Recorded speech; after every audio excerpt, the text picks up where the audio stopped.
3 terremotos e um ciclone em menos de uma semana. Eventos traumáticos que se somam a um cenário de crises ininterruptas de um país que há pouco mais de um mês teve o presidente assassinado dentro da própria casa. Além dos tremores mortais, o Haiti sofre com a instabilidade política, com a pobreza extrema, com a crise sanitária e com a violência nas ruas. Eu sou a Aline Pellegrini e este é o Durma Com Essa, o podcast de notícias do Nexo.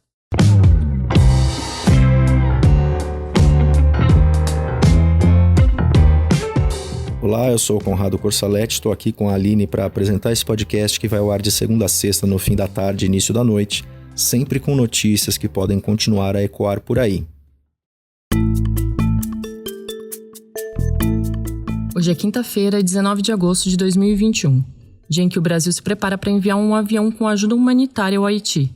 A previsão é ajudar o país caribenho com medicamentos e uma equipe de bombeiros em uma aeronave que deve partir no fim de semana.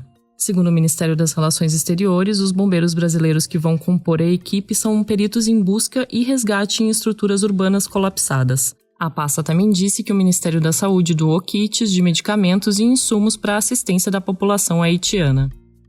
O Brasil já teve relações estreitas com o Haiti durante os 13 anos em que comandou a MINUSTAH, a Missão das Nações Unidas para a Estabilização do Haiti, que durou entre 2004 e 2017.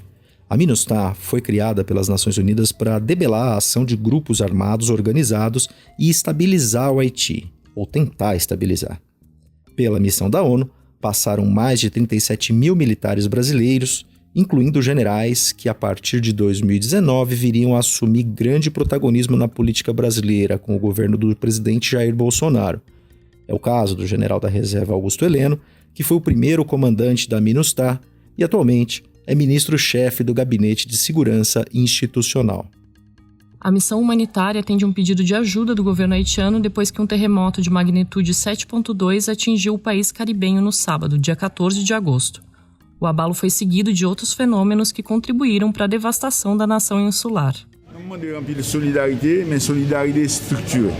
Não vamos aide venir n'importe qui gens, nous voulons coordonner aide là pour que... Esse que você ouviu é o primeiro-ministro haitiano Ariel Henry.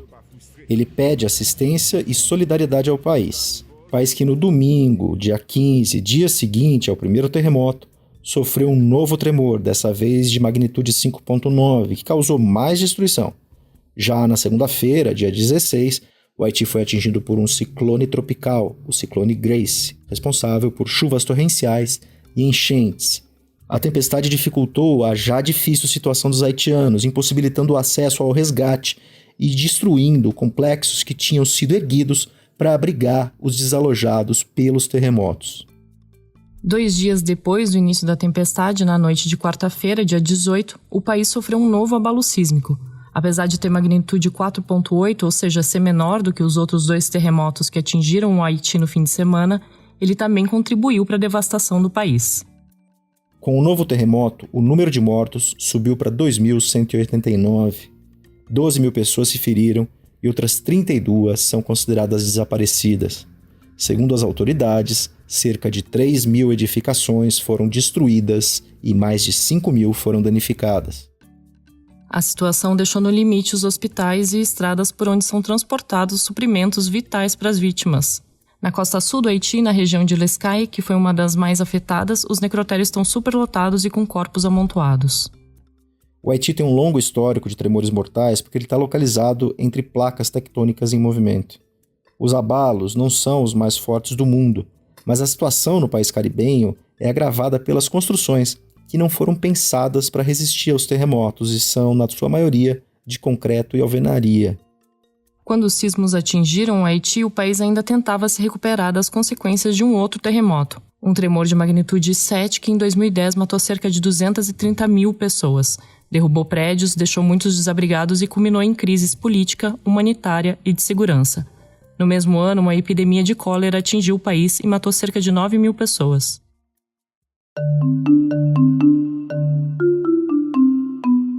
Antes dos desastres naturais que atingiram o país na última semana, algumas regiões do Haiti já sofriam com a fome e os serviços de saúde já estavam sobrecarregados em função da Covid-19.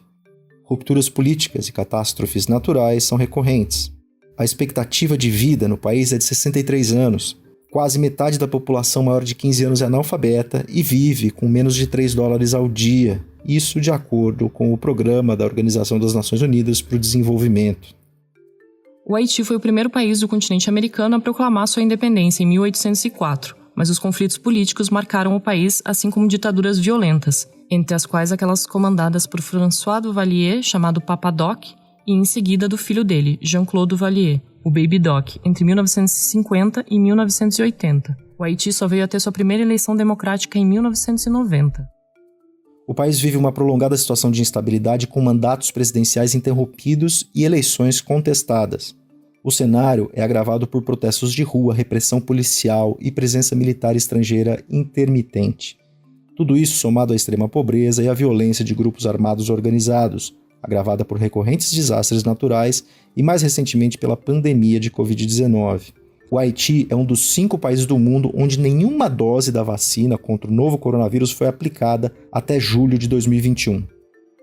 A nação caribenha também enfrenta uma crise sociopolítica que foi agravada no dia 7 de julho, quando o então presidente do Haiti, Jovenel Moïse, foi morto a tiros dentro de casa. Segundo a polícia, mais de 40 pessoas já foram presas pelo crime. Além disso, as forças de segurança do país emitiram notificações de busca contra outras pessoas suspeitas de terem participado do assassinato. Entre elas um juiz do Tribunal de Cassação, o mais alto órgão judicial do país, um ex-senador e um empresário.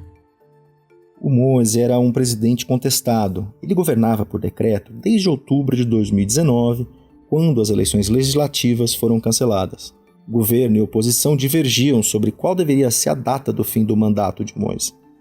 Antes de morrer, ele tentava aprovar uma reforma constitucional que criaria o direito de reeleições presidenciais ilimitadas. Quase 2 semanas após o assassinato de Moïse, o neurocirurgião e ex-ministro do interior do Haiti, Ariel Henry, que a gente ouviu pedindo ajuda no início desse episódio do Durma, foi nomeado como o novo primeiro-ministro do país. Henry tinha sido indicado para o cargo de ministro pelo próprio Moïse 2 dias antes de sua morte, mas a nomeação oficial não tinha sido formalizada. Por ora, o país continua sem presidente.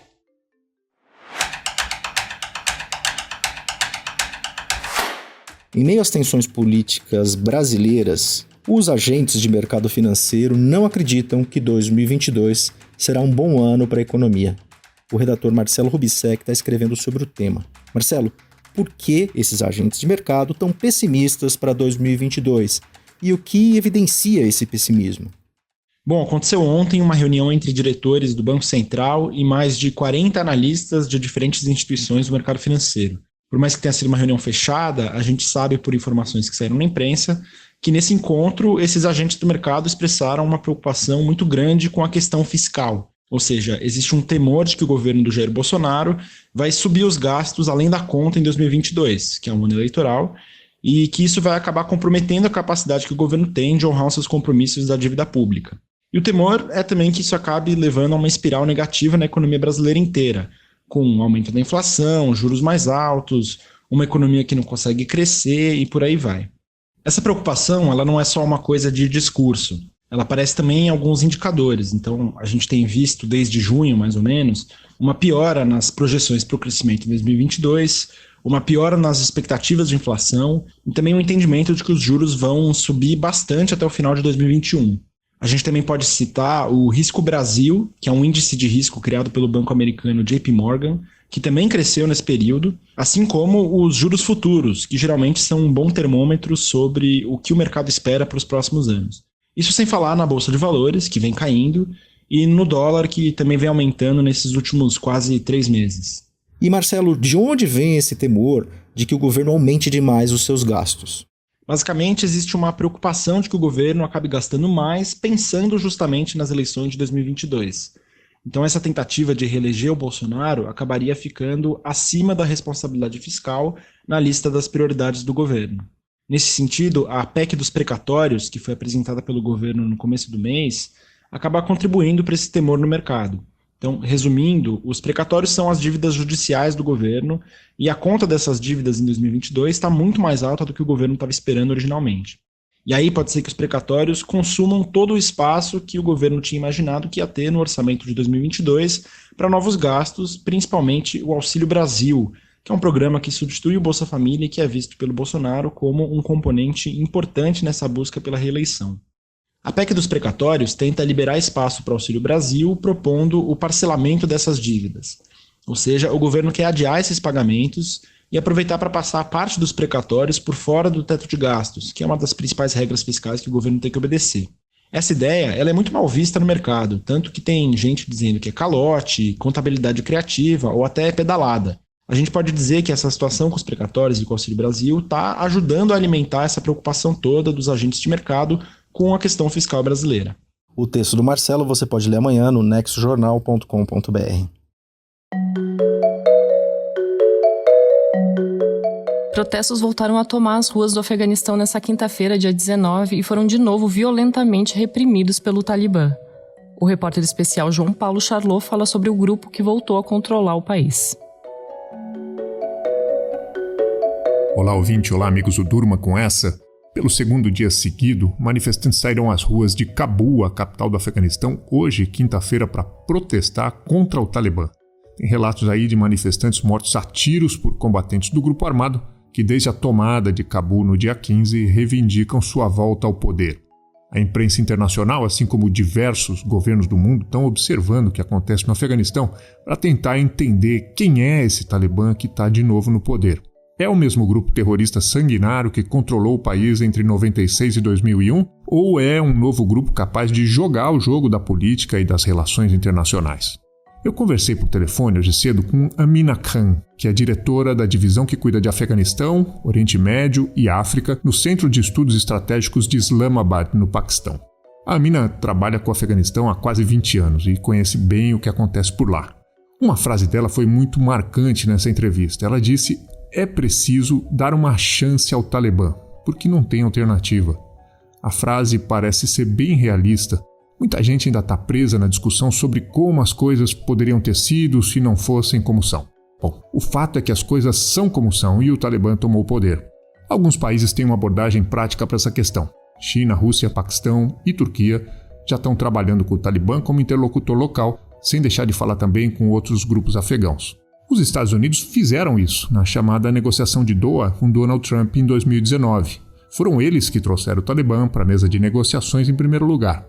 Mas com a retirada, parecem querer se livrar totalmente do problema, que é um problema que, como sabem chineses, russos, paquistaneses e turcos, não vai desaparecer. É preciso trabalhar com ele. A questão é se o Talibã mudou. Para saber sobre isso, eu conversei com Adriana Carranca, jornalista brasileira que esteve 3 vezes no Afeganistão e escreve muito sobre o assunto. Ela me contou como era a situação das mulheres e das meninas no país antes, durante e depois do domínio do Talibã. A situação era medieval. A Adriana está atenta às promessas de mudança que foram feitas pelo grupo, mas mantém um otimismo cético sobre se essas mudanças são para valer. As 2 entrevistas vão ser publicadas nos próximos dias no Nexo Jornal. Do envio brasileiro de ajuda ao Haiti, assim como a crise do país caribenho, passando pelo pessimismo do mercado para 2022 no Brasil e terminando com a situação atual do Talibã no Afeganistão, durma com essa.